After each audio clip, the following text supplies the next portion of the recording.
కొంతమంది పరిశీలకులు పంపండి, నిజాయితీ గల అధికారులను పంపండి, వెరిఫై చేయండి. మరి స్టేట్ ఎలక్షన్ కమిషన్ మేము అడుగుతా ఉన్నాం, మేము ఇచ్చినటువంటివి మీరు కూడా కమిటీ చేయండి, పంపించండి. ఇది వాస్తవం కాదని చెప్పి కింది స్థాయిలో విచారణ చేయండి. విచారణ చేసి యాక్షన్ తీసుకోండి. ఇక స్టేట్ ఎలక్షన్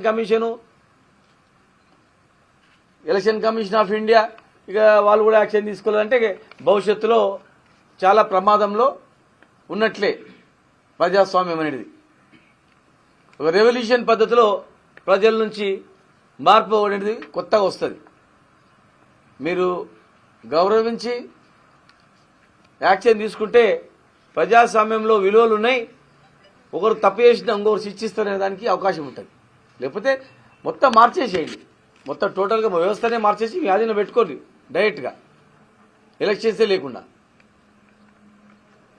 కొట్టడం ఏంది, బెదిరియడం ఏంది, దౌర్జన్యం చేయడం ఏంది, ఇళ్ల మీద పోయి అర్ధరాత్రి పోయి మహిళలు ఉంటే మహిళలను భయపెట్టించడం ఏంది, చిన్నపిల్లలను భయపెట్టించడం ఏంది, మీ నాన్న జాగ్రత్త, మీ నాన్న జాగ్రత్త, మీ అన్న జాగ్రత్త అని చెప్పడం ఏంది. అంటే ప్రజాస్వామ్యం ఎక్కడ పోతా ఉంది? అసలు ఈ జిల్లాలో యంత్రాంగం ఉందా? కనిపిస్తుందా? మీడియా, సోషల్ మీడియా చూస్తున్నారా? పేపర్ చూస్తున్నారా?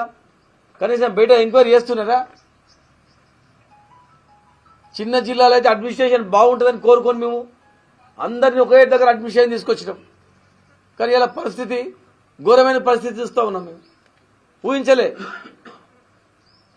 మాకెందుకు బాధ అంటే రాష్ట్రం తెచ్చిన వాళ్ళం మేము, రాష్ట్ర సాధనలో ఉన్న వాళ్ళం మేము, కేసీఆర్ గారు వెంబడి, ఉద్యమ నాయకుని వెంబడి నడుం బిగించిన వాళ్ళం మేము, జైలుకు పోయిన వాళ్ళం మేము. మా రాష్ట్రం బాగుండాలని మేము కోరుకుంటాం, అన్ని రంగాల్లో అభివృద్ధి ఉండాలని కోరుకుంటాం. కానీ నియమావళి ఉల్లంఘించి భయభ్రాంతులకు గురి చేసి ఆడవాళ్ళను కూడా భయపెట్టించి చేయడం అనేది మంచి పద్ధతి కాదు. ఇప్పటికైనా సజావుగా ఎన్నికలు జరిగేటట్టు చేయండి. ఒకవేళ ఎలాంటి సంఘటనలు జరిగినాయంటే రేపు ఖచ్చితంగా పెద్ద ఎత్తున ఆందోళన చేస్తాం. మేము వదిలిపెట్టాం. ఇలాంటి శాంతి భద్రతలకు విఘాతం కలిగించినటువంటి వాళ్ళని ఎవరిని కూడా మేము వదిలిపెట్టాం. మీరు ఏమైనా లావాదేవీలు ఇచ్చుకోం పుచ్చుకోమని చేసుకోండి. ఒక ఆయన అంటాడంట, నేను ఇప్పటికే 10 కోట్లు సంపాదించిన, ఎట్లా మీరు నెక్స్ట్ ప్రభుత్వం వచ్చిన తర్వాత మాకు ఇబ్బంది అవుతుంది, అందుకే నేను అంతా సెట్ చేసి పెట్టుకుంటున్నా, బిజినెస్లు అన్ని బినామీ పేర్లు పెట్టుకొని ప్రశాంతంగా ఉందామని అనుకుంటుండొచ్చు. కానీ ఇబ్బంది గురి అయిన వాళ్ళు, మీ నుంచి నష్టపోయినటువంటి వాళ్ళు గ్యారంటీ కూడా మిమ్మల్ని ప్రశ్నిస్తారు. అందుకే ఎలక్షన్ను సజావుగా జరిపియాలని చెప్పి విజ్ఞప్తి చేస్తా ఉన్నాం. రాష్ట్ర ప్రభుత్వం కూడా మరి ఉన్నతాధికారులు, చీఫ్ సెక్రటరీ గారు, డీజీపీ గారు కూడా జోక్యం కలిగించుకోవాలి, పీస్ఫుల్గా అయ్యేటట్టు చేయాలి. ఇలాంటి దాడులు బడుగు బలహీన వర్గాలపైన, ఎక్కువగా వికలాంగులపైన, ఎస్సీ ఎస్టీలపైన వీళ్ళని ఎవడు అడగడు, వీళ్ళని చేస్తే ఏం కాదు, చంపితే కూడా ఏం కాదు, కొడితే కూడా ఏం కాదు అనే విధానం చూస్తే మాత్రం ఖచ్చితంగా ఇది అవుతుంది. ఈరోజు ఫోన్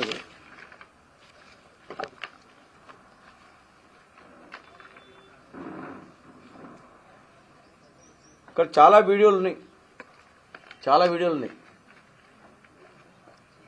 నేను ఒక ఆయనంతకు ఆయన వచ్చి మద్దతు తెలిపాడు, ఒక పార్టీ నుంచి విత్డ్రా అయ్యి, ఆయనంతకు ఆయన పద్ధతి విత్డ్రా అయ్యి మళ్ళీ ఆయన ఇమ్మీడియట్గా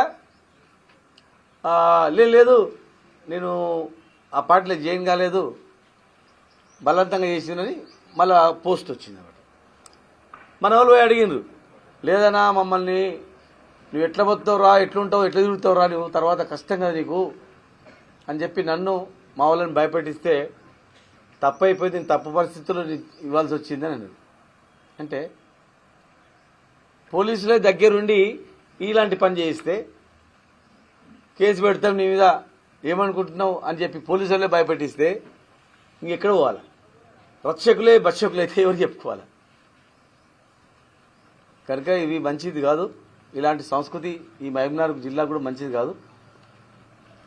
ఇలాంటి అరాచక శక్తుల్ని అణచివేయాల్సిన అవసరం ప్రజలకు కూడా ఉంది. ఇలాంటి అరాచక శక్తులను మరి కనిపెట్టాల్సిన అవసరం ప్రజలకు కూడా ఉంది. మరి మీడియా కూడా ఇలాంటి సంఘటనలు ఎవరు చేసినా మేము చేసినా ఎలక్షన్ ప్రాసెస్లో ఇవాళ రేపు పోలింగ్ ఉంది, మేమేదన్నా చేస్తున్నా కూడా మా నాయకులు కార్యకర్తలు చేస్తున్నా కూడా ఎలక్షన్ నియమావళిని ఉల్లంఘించి ఏదైనా చట్టానికి వ్యతిరేకమైనటువంటి కార్యక్రమాలు చేస్తున్నా స్వచ్ఛంగా మీరు టెలికాస్ట్ చేయండి, యాక్షన్ తీసుకోమని చెప్పండి, అభ్యంతరం లేదు. కానీ అమాయకులను భయభ్రాంతులకు గురి చేయొద్దని, ఆ భయభ్రాంతులకు గురి చేయడం వల్ల నిన్న ఒకరు చనిపోయినరు, ఇవాళ ఒకరు యాక్సిడెంట్ చేసిండ్రు, మొన్న ఒక అడ్వకేట్ని హత్య చేసి పడేసిండ్రు. అంటే మేము ఏం చేసినా ఏం కాదనేటువంటి మెసేజ్ కాదు, మంచిది కాదు. ఎందుకంటే ఇలాంటి మూమెంట్ వల్లనే గతంలో నక్సల్ ఉద్యమం వచ్చింది, సాయుధ పోరాటం వచ్చింది, ఇంకా అనేక పోరాటాలు వచ్చింది. ఇలాంటి మీరు రచించేటోళ్ళే బచ్చిస్తే మళ్ళీ యువకులు ఇంకో కొత్త పోరాటానికి దారితీస్తుంది. ఇంకో కొత్త పోరాటానికి మనం కూడా తయారు కావాలి, వీళ్ళని ఎదుర్కోవాలంటే ఇక కాదు ఇట్లా మనం కూడా ఇంకోటి ఏర్పాటు చేసుకోవాలి ఏదన్నా అనేటట్లు ఆలోచన వస్తుంది. కనుక అది మంచిది కాదు. ఎన్నో ప్రాణాలు తెగించి కొట్లాడి తెచ్చుకున్నాం మేము. అందరం బాగుపడాలి, అందరికీ సమాన హక్కులు జరగాలి. రాజకీయం కూడా ప్రజాస్వామ్యం ప్రజలు స్వేచ్ఛగా ఎన్నుకునేటట్లు అందరికీ అవకాశం దక్కాలి. కొందరికి అవకాశం దొక్కడం కాదు, అందరికీ అవకాశం దక్కాలి అనేటువంటి రీతిలో మీరందరూ వ్యవహరించాలని చెప్పని ఇలాంటి ఎలక్షన్ కమిషన్ నియమాలకు వ్యతిరేకించిన వాళ్ళను మీరు కూడా కనిపెట్టి ఇచ్చేయాలని, అలాంటి అధికారుల మీద మరి మా దగ్గర చాలా వీడియోలు ఉన్నాయి, చాలా హంగామా చేసిన వీడియోలు, కొట్టిన వీడియోలు, బెదిరించిన వీడియోలు అవన్నీ కూడా ఉన్నాయి. అవన్నీ కూడా ఎలక్షన్ కమిషన్ ఆఫ్ ఇండియాకు పూర్తి ఆధారాలతో సహా పంపిస్తాం. ఎందుకంటే ఇప్పుడు చూపిస్తే మళ్ళా వాళ్ళతో ఆన్లైన్ స్టేట్మెంట్ ఇప్పిస్తారు, ఉట్టినన్నా ఇవన్నీ నిమిషాల మీద జరిగిపోతుంది. నిమిషాల మీద వాళ్ళతోనే చేయించి ఇది మేము కావాలని చేసినామంటారు. అందుకే పూర్తి ఆధారాలతో జిల్లా వ్యాప్తంగా జరిగినటువంటి అన్ని కూడా పూర్తి ఆధారాలతో ఎలక్షన్ కమిషన్ ఆఫ్ ఇండియాకి ఇస్తాం. అవసరం అనుకుంటే కోర్టులో కూడా వేసి యాక్షన్ తీసుకునేటట్లు చట్టపరంగా యాక్షన్ తీసుకునేటట్లు కూడా మీకు చేస్తాం.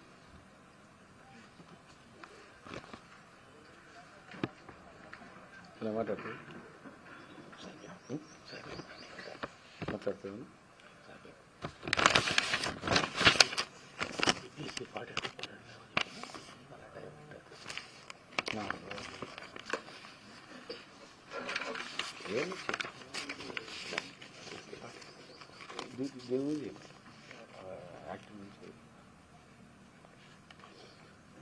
మిత్రులారా